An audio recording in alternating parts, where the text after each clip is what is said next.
A fresh political row over school meals has put one simple food item at the center of a national debate.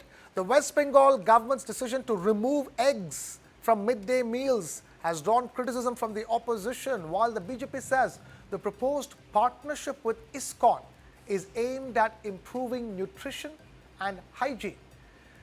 But the controversy has also revived attention on the state that pioneered India's school meal movement, Tamil Nadu. The story of Tamil Nadu's midday meal program is far bigger than the question of eggs.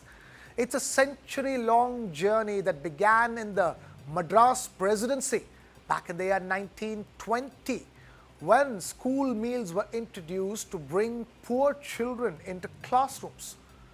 Over the decades, the program evolved from an incentive to boost school attendance into a nutrition policy designed to improve children's health, learning, and overall welfare. From the Justice Party's early experiments and Kamaraj's post-independence expansion to M.G. Ramachandran's nutritious meal program and Karunanidhi's introduction of eggs in the year 1989, successive governments continued to reshape what children should eat and why. Today, Tamil Nadu serves eggs 5 days a week as part of one of India's most comprehensive school meal programs. As the debate over nutrition, culture, and public policy unfolds once again, here's a look at how Tamil Nadu's century-old model helped shape India's midday meal program and why it remains central to the conversation today. We have Dr. Priya Nagwani, nutritionist, now joining us. Dr. Priya Nagwani, thank you so much for taking time out to be with us here on News 9. I am somebody who eats 3 eggs in the morning, first thing. There is this entire protein rush, if I can call it that. Everybody is talking about protein, and the one most non-controversial source of protein is certainly eggs. And here you have a debate over it. Second of all, I need to tell you, I come from the state of Tamil Nadu and I've been very proud of the midday meal scheme that we have pioneered. What is your take as a nutritionist on the fact that now, because of this partnership with a particular organization, the West Bengal state government has removed eggs from the midday meal? So, Krishna, first of all, thank you for having me here. So, the question, if you say that eggs are great, of course, eggs are great. They are a very dense nutrient source, but that doesn't mean that vegetarian meals are nutritionally inadequate. What I would want a reassurance is the menu design has been taken care of by an expert, by a registered dietitian, by people who understand nutrition. And by understanding nutrition, I mean protein complementation, addressing the micronutrients gaps, etc. So I want reassurance if choline, B12, etc. are taken care of, but otherwise, nutritionally, a complete nutrition is possible from a vegetarian meal as well.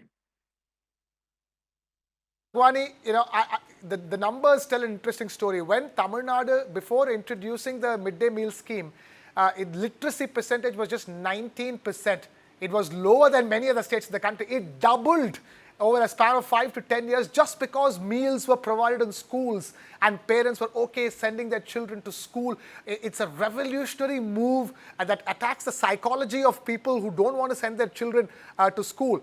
But you're right in saying the fact that as long as the meal is nutritionally balanced, it's fine. But then how would you do that? Because children need an X amount of protein growing up. In fact, I came from a fully vegetarian household where I was the only one eating egg because a doctor said I have protein deficiency. So in that sense, to improve the nutrition of children at the right age, because it's important, right? That's the age at which they need to get all nutritional sources, proteins, vitamins, minerals, and just about everything. The question here is that if you remove egg, how difficult or how easy it is to replace it with a purely vegetarian protein source? For mid-meals at such a large scale, having eggs is an advantage, of course, because it is nutritionally adequate, it is nutrient dense, it is easy to cook, it doesn't spoil so easily, and it's comfortable, and kids are used to eating eggs in states like West Bengal and Tamil Nadu. But to have a vegetarian meal, to have ISKCON serve meals is really a policy question. And if you ask me if how to balance it, it is possible with having some combinations in the meals, but consistently. For example, they have to consistently have soya, paneer, pulses, etc. in the meals, cruciferous vegetables, nuts, etc., ground nuts, the cheaper sources of nuts. So if they are including all these, which gets a bit expensive for the institution as well, then you can provide complete nutrition to the kids. But if you're cutting down on budgets and you are making promises that you'll be able to give complete nutrition, then it's a question. Because if you are ready to splurge, if the government ready to splurge, if you're able to provide sources such as soya, paneer, curd, vegetables consistently in meals every day, Okay. then you can replace the nutrition that egg is providing. Okay, you mentioned dahi, curd, and paneer and others, but it is nutritionists like you who tell us that all of them are not the densest sources of protein. In the Yes. best sources of protein, the best source of protein till date remains Best. eggs. If you ask me the most bioavailable source of protein, it is eggs. Okay. It is definitely eggs. But it's actually a choice that the government is making, right? And If what you as were in that, if you were in West Bengal today, would you say go ahead with it? If you had the power, would you bring back eggs one way or the other? Maybe ISKCON doesn't have to give it. Somebody else can give the eggs. ISKCON can provide the vegetarian meals. Maybe one egg per child can be procured from elsewhere, boiled and just delivered. I would bring back eggs. Yes. That's exactly what I'm going for over here. All said and done, eggs.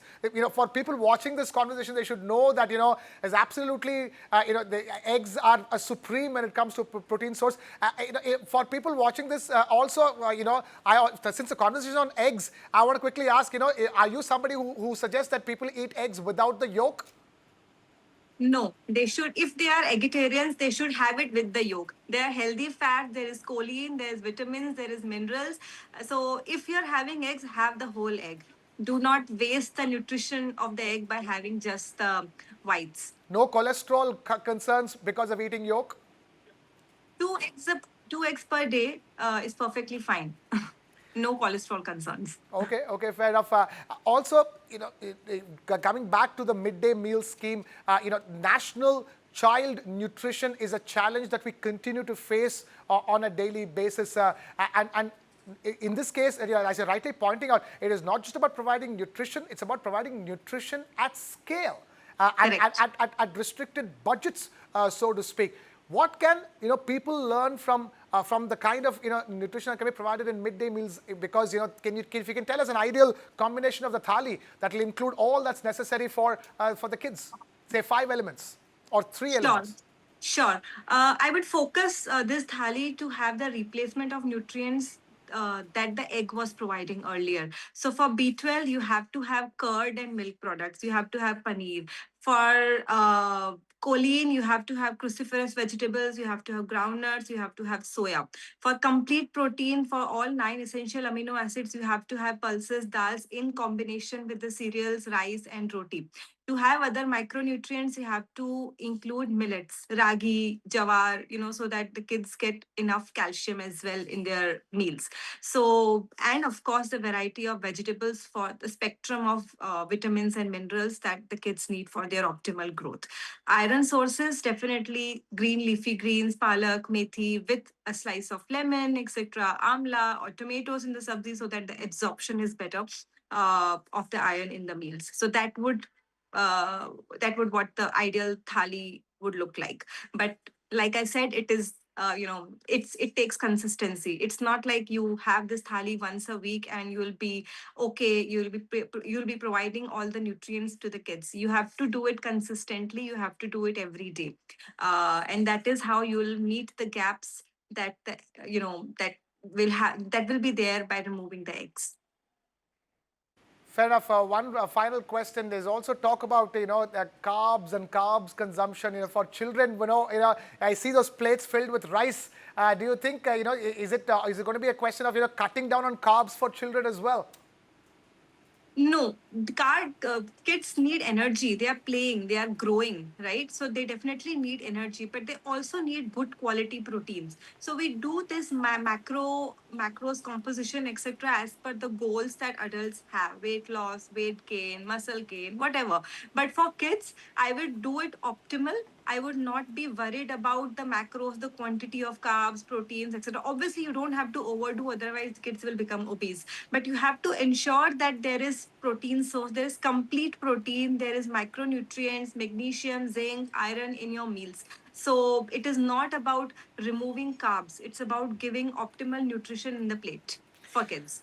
Fair enough, Dr. Priya Nagwani. I think you clarified so many things, not just about the midday meal that needs to go out to school children, but also to the meals that need to be consumed by one and all. Thank you so much for taking time out to be with us.